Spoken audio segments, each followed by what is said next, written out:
Imagine waking up one morning to discover that the rules you were taught about morality, kindness, and fairness might not be rules at all, but illusions, fragile stories meant to keep you docile.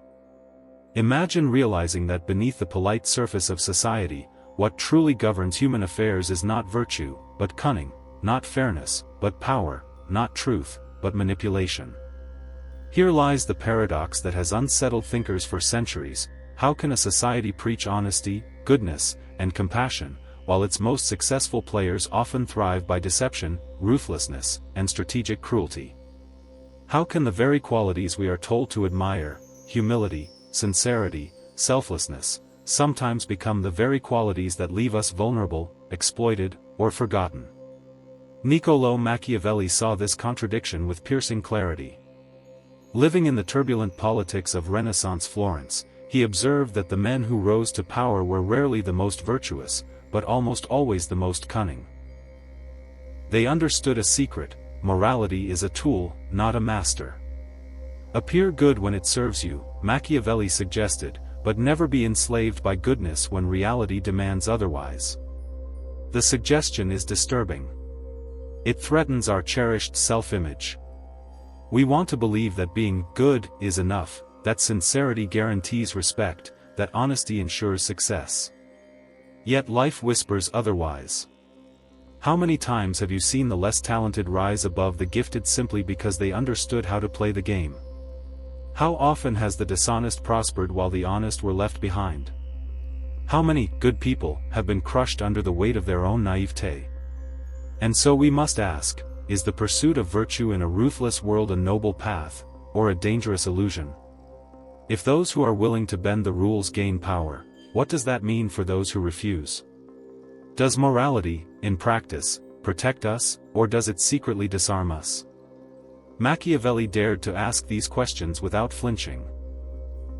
He stripped away the comforting lies society tells itself and looked at human beings as they are, not as we wish them to be. What he found was unsettling. People are fickle, selfish, and driven by fear and desire. Leaders who rely on love alone will be betrayed, those who wield fear strategically will endure. Appearances matter more than substance. Power belongs not to the most righteous, but to the most ruthless strategist. Yet here lies the deeper paradox: if everyone embraced this view, if we all abandoned morality for cunning, wouldn't society collapse into chaos?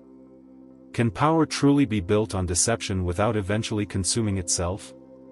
Or is Machiavelli's ruthless realism not an invitation to abandon morality, but a warning?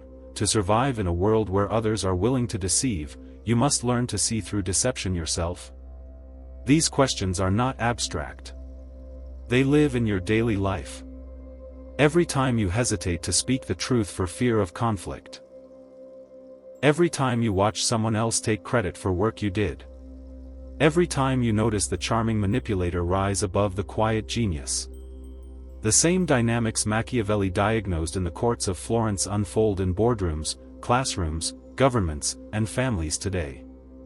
So what do we make of this?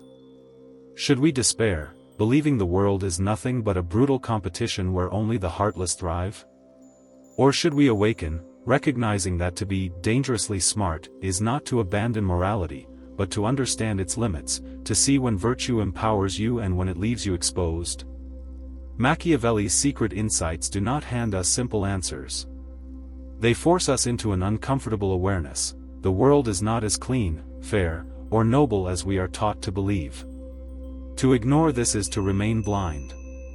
To see it clearly, however, is to enter a dangerous kind of intelligence. An intelligence that reveals both the hidden machinery of power and the hidden vulnerabilities of those who never question. And so we arrive at the great question: what is the hidden problem that blinds us to this reality? Why do so many remain trapped in illusions of virtue, failing to grasp the deeper forces at play in human behavior and society? And how can we begin to see what Machiavelli saw, without losing our soul in the process? Why do so many people resist Machiavelli's insights? Why do we cling so fiercely to the belief that goodness is enough, even when experience shows otherwise? The answer lies not just in morality, but in psychology, philosophy, and the invisible structures of society itself. The comfort of the illusion. Human beings crave stability. We want to believe the world makes sense, that good is rewarded and evil punished. Psychologists call this the just world bias, the comforting belief that justice is built into reality itself. But life, as Machiavelli saw, is not just. The cruel prosper, the honest suffer, the cunning rise while the naive fall. To accept this is emotionally heavy. It means admitting that our safety nets are fragile, our virtues unprotected. So instead, we cling to the illusion. We tell ourselves that if we are honest, humble, kind, we will be safe. This belief is not merely personal, it is cultural. Religions, governments, and education systems reinforce it, because it makes people easier to govern. A society where everyone believes morality ensures reward is a society where fewer people question, resist, or seek power. Jung and the shadow of morality. Carl Jung argued that morality itself casts a shadow. The more we identify with being good, the more we repress the darker, cunning aspects of ourselves. But the shadow does not vanish, it waits. This is why many who pride themselves on virtue are blindsided when deceived or betrayed. They refuse to acknowledge their own capacity for manipulation or cruelty, so they project it outward. They believe evil comes only from others, never from themselves. This blindness leaves them defenseless. They cannot imagine deception until it is too late. The hidden problem is not that people are virtuous, it's that they are naive about their own shadow. And naivety, Machiavelli knew, is fatal in a world where power thrives on cunning. Nietzsche and the herd. Friedrich Nietzsche exposed another root, the herd mentality. Most people, he observed, do not want to think for themselves. Freedom is heavy, responsibility frightening. So they cling to the herd, adopting shared values, shared morality, shared illusions. The herd praises meekness, humility, conformity, because these keep the herd safe. But in doing so, it despises the very qualities that create leaders: independence, cunning, the will to power. Machiavelli's prince is the anti-herd. He dares to stand apart, to craft his own morality, to act strategically rather than obediently. The hidden problem, then, is that most people would rather remain in the herd, even if it means weakness, than face the loneliness of standing outside it. Schopenhauer and the hungry will. Arthur Schopenhauer described human life as driven by the blind will to live, an endless hunger for survival, recognition, satisfaction. Most people are slaves to this will. They desire power but fear risk. They desire love but fear rejection. They desire freedom but cling to security. This contradiction makes them easy to control. Leaders who understand human will, its fears, its cravings, can manipulate it endlessly. Machiavelli's insights thrive here. People are not rational creatures of virtue, but irrational beings swayed by fear and desire. To ignore this truth is to misunderstand human nature itself. Huxley and the sedation of society. Aldous Huxley warned that the future would not enslave people with whips, but with pleasure. Distraction, entertainment, and consumption would dull their awareness. A society sedated by comfort has no appetite for the harsh realities of power. Look around: endless scrolling, trivial distractions, consumer fantasies. These keep people docile, convinced that success lies in appearances rather than depth. When distracted, they forget to question who holds power, or how it operates. They do not read Machiavelli, they watch the spectacle. The hidden problem here is sedation. People trade awareness for comfort, not realizing that comfort without awareness breeds weakness. Sartre and the flight from freedom. Jean-Paul Sartre insisted that humans are condemned to be free. Every moment, we must choose who we are.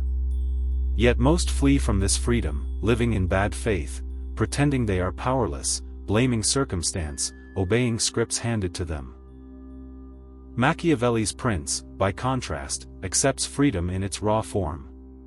He does not ask, what is right, but what will work. He does not hide behind excuses, he takes responsibility for shaping outcomes.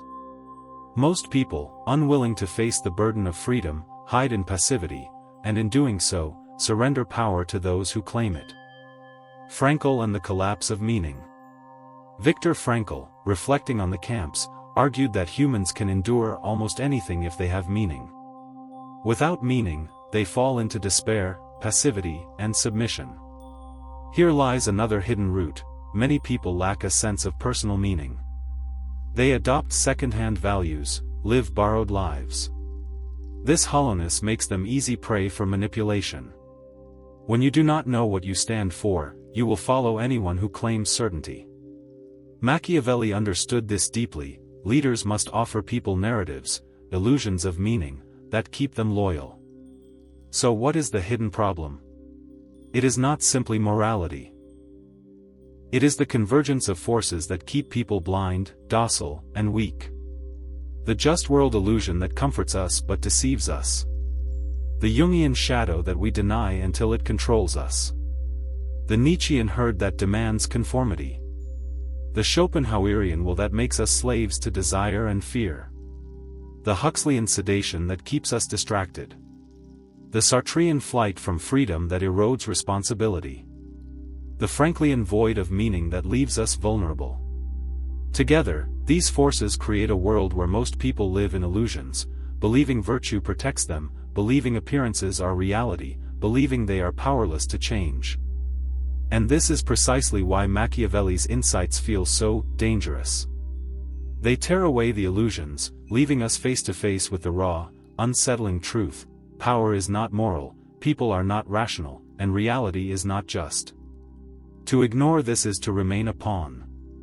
To face it is to risk becoming dangerously smart. Which leads us to the next question. If these illusions shape both individuals and societies, what are the unseen consequences? How do they quietly control our lives, influence our choices, and determine our fate without us even realizing it? Imagine a person who prides themselves on being honest, kind, and loyal. They believe that goodness alone will protect them, that sincerity guarantees trust, that virtue ensures reward. Then one day, they are betrayed, overlooked for the promotion, manipulated by someone they trusted, discarded by those they served. Their world shatters. What happened? This is the silent tragedy Machiavelli understood. Those who live in illusions of virtue often suffer at the hands of those who see the world as it is.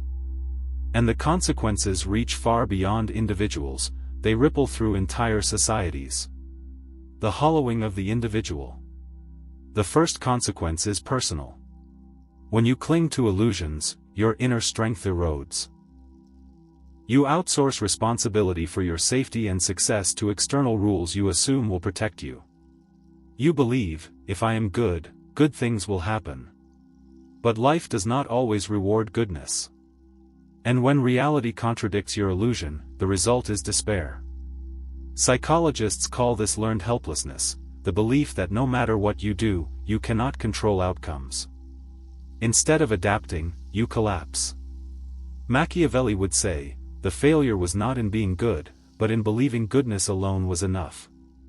True confidence comes not from illusions, but from facing reality, even when it is harsh. The quiet empowerment of the cunning. The second consequence is relational.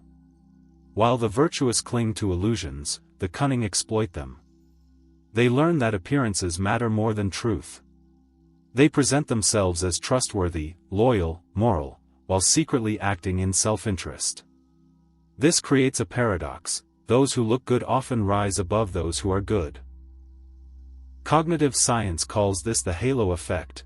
When people project an image of virtue, others assume they are competent, reliable, even admirable. But appearances deceive. The result is that manipulators thrive while the sincere are sidelined. Machiavelli warned that to ignore this dynamic is to remain blind, and blindness has consequences. The collapse of agency. The third consequence is existential. When people deny Machiavelli's realism, they surrender agency. They stop asking, what works? What is real? Instead, they ask, what should I do? What will keep me safe in the herd? This is Sartre's bad faith in action, the refusal to own one's freedom. By hiding behind morality, convention, or authority, people excuse themselves from responsibility. But the cost is high. They become passive, reactive, powerless. Meanwhile, those who accept freedom, even when it is frightening, gain power. The cunning, by daring to shape outcomes rather than obey scripts, wield influence over the passive. The sedation of the masses. The fourth consequence is cultural. Huxley's warning comes alive. Distracted, sedated societies rarely notice when illusions replace reality. A culture drowning in trivial entertainment praises appearance over substance. Politicians smile and promise morality while pursuing self-interest. Corporations market virtue while exploiting weakness. Citizens applaud images of goodness while corruption thrives behind the curtain. The masses, distracted and numbed, do not notice the machinery of power moving beneath appearances. They believe they are free, when in truth, they are spectators. The tyranny of the herd. The fifth consequence is collective morality. Nietzsche's insight reveals how the herd enforces its own illusions. The herd despises cunning, not because it is wrong, but because it threatens conformity. Those who dare to stand apart, to question, to strategize, are branded immoral, selfish, even evil. And so, innovation and independence are punished.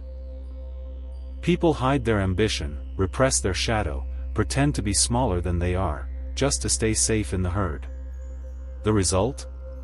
Societies stagnate. True leaders are silenced. The herd crushes the very qualities it secretly needs. The repressed shadows revenge. Finally, there is the psychological consequence. Jung warned that repressed shadows always return. When individuals or societies deny their darker impulses, those impulses surface in destructive ways. The virtuous person who refuses to acknowledge their own capacity for manipulation may suddenly erupt in anger, envy, or cruelty.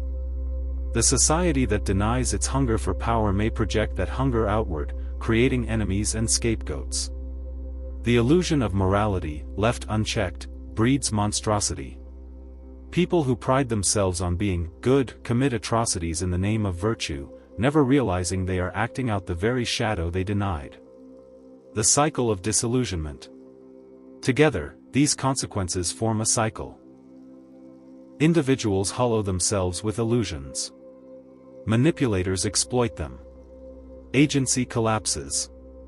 Societies drown in distraction. The herd enforces conformity. The shadow returns in destructive form. And all the while, the illusions remain unchallenged. People tell themselves the world is fair, that goodness is enough, that appearances are truth, while silently suffering the consequences of their own blindness. Machiavelli saw this cycle clearly. He knew that the refusal to see reality as it is does not protect you. It destroys you. The urgency of awareness. Why does this matter? Because these consequences are not confined to history books. They unfold daily, in workplaces where charm rises above competence, in politics where spectacle replaces truth, in relationships where manipulation thrives on naivety. If you do not see the game, you are a piece on the board. If you do not understand power, you are at the mercy of those who do. If you cling to illusions, you invite exploitation. And so the question becomes, what now? If the hidden problem blinds us, and its unseen consequences quietly hollow out individuals and societies, how do we break free? How do we embrace Machiavelli's dangerous clarity without becoming monstrous ourselves? The answer lies in rebellion, not rebellion of violence, but rebellion of awareness. A radical shift in perspective that transforms how you see yourself, others, and the world of power. Imagine standing in a crowded room where everyone is playing a silent game they do not even know exists. They speak of fairness, loyalty, and goodness, but beneath their words lies fear, envy, and competition. Most are blind to it. A few are not. These few, those who see the hidden game, shape the room, the decisions, the outcomes. The rebellion begins when you decide to open your eyes. Step 1. Replace illusion with awareness. The first act of rebellion is simple but terrifying: abandon the comforting illusion that the world is fair. See it as it is, not as you wish it to be. Machiavelli never asked us to be cruel for its own sake, he asked us to stop being naive. When you realize that appearances often outweigh substance, that loyalty is conditional, that people are driven by fear and desire, you stop being surprised, and you start being prepared. Awareness does not mean cynicism. It means clarity. You can still choose virtue, but you will choose it strategically, not blindly. Instead of assuming honesty always protects you, you recognize when honesty empowers and when discretion preserves strength. Step 2. Integrate the shadow. Carl Jung warned that what you refuse to acknowledge in yourself controls you. To break free, you must face your shadow. Admit your ambition, your capacity for manipulation, your hunger for power. Not to indulge them, but to integrate them. The rebel says, yes, I can be ruthless. Yes, I can deceive. Yes, I can dominate. But I will choose when and how. By integrating the shadow, you are no longer blindsided by it. You do not erupt in hidden envy or suppressed cruelty. Instead, you wield your darker impulses consciously, channeling them into strength. Others sense this wholeness, and it makes you magnetic. Step 3. Build agency through responsibility. Jean-Paul Sartre insisted that humans are condemned to freedom. To pretend you have no choice is to live in bad faith. Most people hide behind excuses. I had no option, I had to do what was expected, I was just following orders. The rebel refuses this lie. To break free, you claim your agency. You stop waiting for permission, stop obeying scripts. You begin asking, what do I want to create? What decision best serves my purpose? What is within my control right now? This responsibility is frightening, it strips away excuses. But it also builds confidence.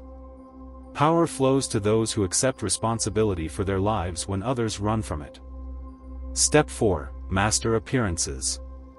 Machiavelli's brilliance was not only in seeing that appearances matter, it was in teaching how to master them. People judge not by what is true, but by what they perceive. To rebel is to understand this without being enslaved by it. This means cultivating presence. Speaking with calm certainty even when uncertain. Projecting composure under pressure. Showing loyalty while holding independence within. Appearing generous while remaining strategic. The rebel does not discard virtue, but uses it wisely, knowing that perception shapes reality. By mastering appearances, you disarm suspicion and build influence without revealing all of yourself. Step 5. Anchor in meaning. Here lies the safeguard against corruption. If you see the world as Machiavelli did but have no anchor, you risk becoming the very tyrant he described. The rebellion must be rooted in meaning.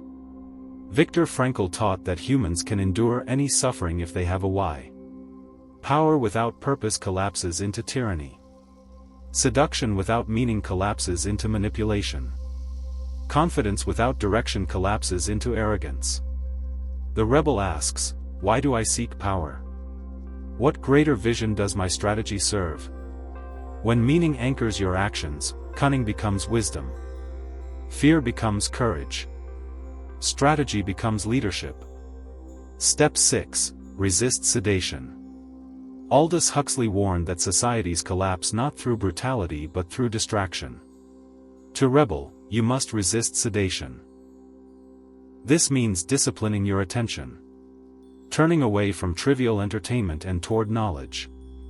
Refusing the narcotic of endless scrolling, and instead cultivating presence.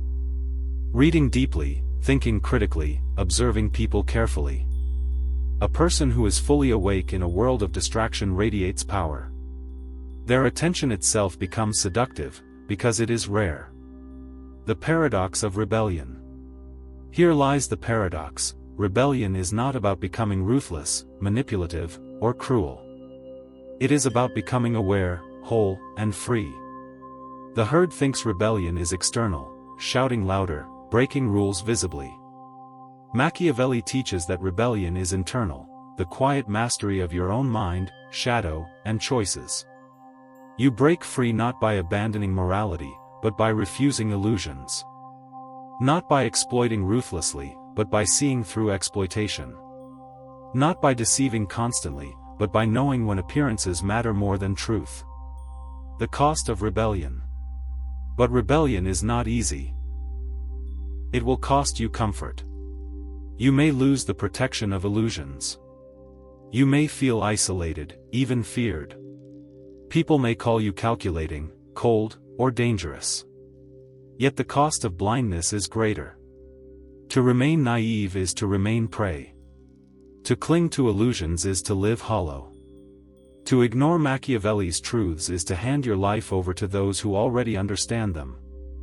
And so the rebellion is clear: replace illusion with awareness, integrate the shadow, claim responsibility, master appearances, anchor in meaning, resist sedation. When you do this, you stop being a pawn.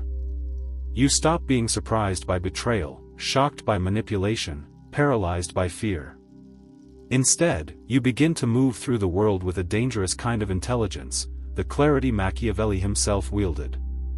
But clarity alone is not enough. For the final stage is deeper still, the ultimate truth. A realization so profound that it redefines power itself, not as something external to grasp, but as something already within you. Imagine you have followed the rebellion to its end. You see the world without illusion. You have faced your shadow and integrated its power. You have claimed your freedom, mastered appearances, resisted sedation, and anchored yourself in meaning. You stand apart from the herd, awake.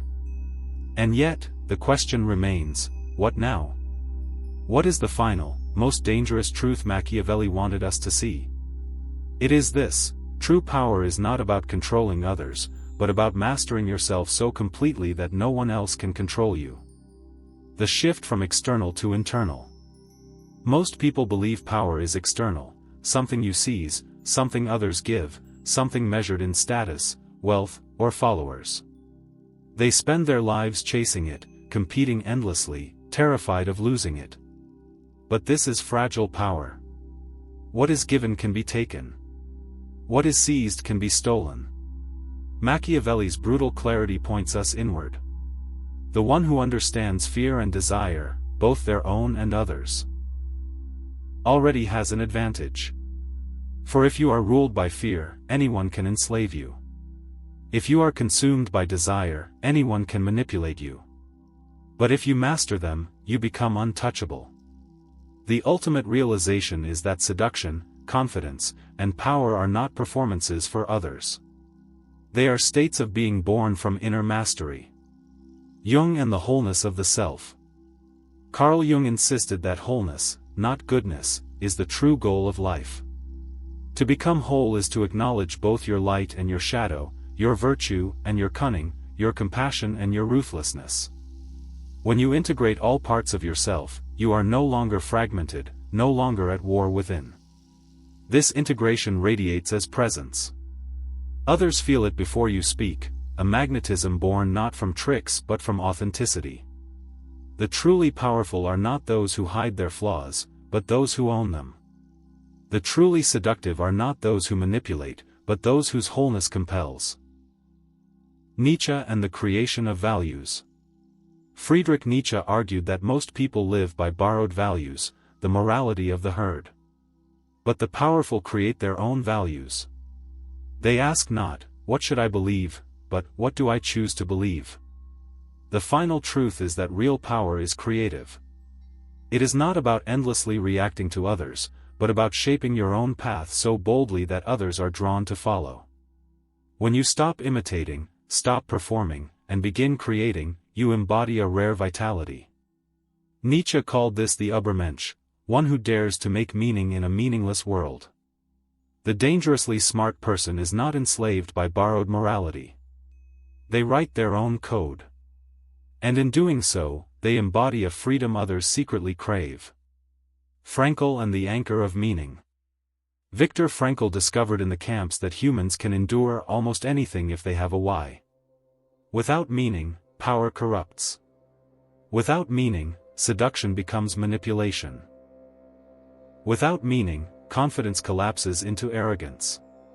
The ultimate truth is that self-mastery must be anchored in purpose. If you rise in power but lack meaning, your shadow consumes you. But if you rise with meaning, your presence lifts others. Frankl's insight completes Machiavelli's realism. Yes, people are fickle, selfish, fearful, but meaning transforms these impulses. It gives direction to cunning, depth to charisma, integrity to strategy. The paradox of true power.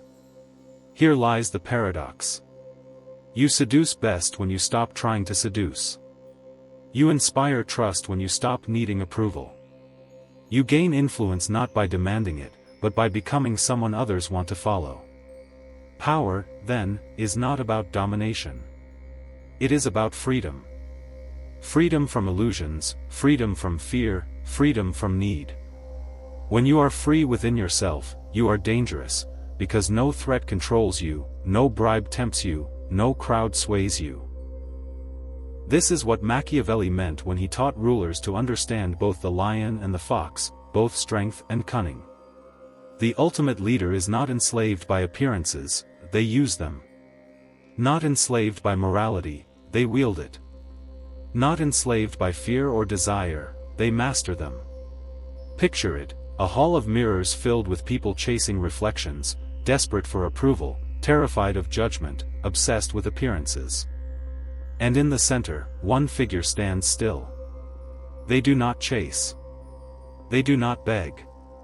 They do not perform. Their stillness itself becomes magnetic. One by one, others turn toward them. Not because the figure demanded power, but because they embodied it. This is the essence of being dangerously smart. You stop playing the game unconsciously and start shaping it consciously. You see illusions for what they are, and you decide whether to use them or transcend them. And so we return to you. What will you do with this knowledge? Will you cling to illusions, hoping that virtue alone will save you? Will you resent those who play the hidden game more ruthlessly than you? Or will you dare to rebel, integrate your shadow, master your fear, claim your freedom, and create meaning in a world that offers none by default? The final, most powerful realization is this: no one can make you powerful. You can only claim it for yourself. And once you do, once you master yourself so fully that illusions no longer bind you, you become someone who cannot be ignored. Someone who cannot be manipulated. Someone who cannot be broken. You become, in Machiavelli's words, feared and respected, not because you terrorize, but because you stand unshakably in truth. And that is what it means to be dangerously smart.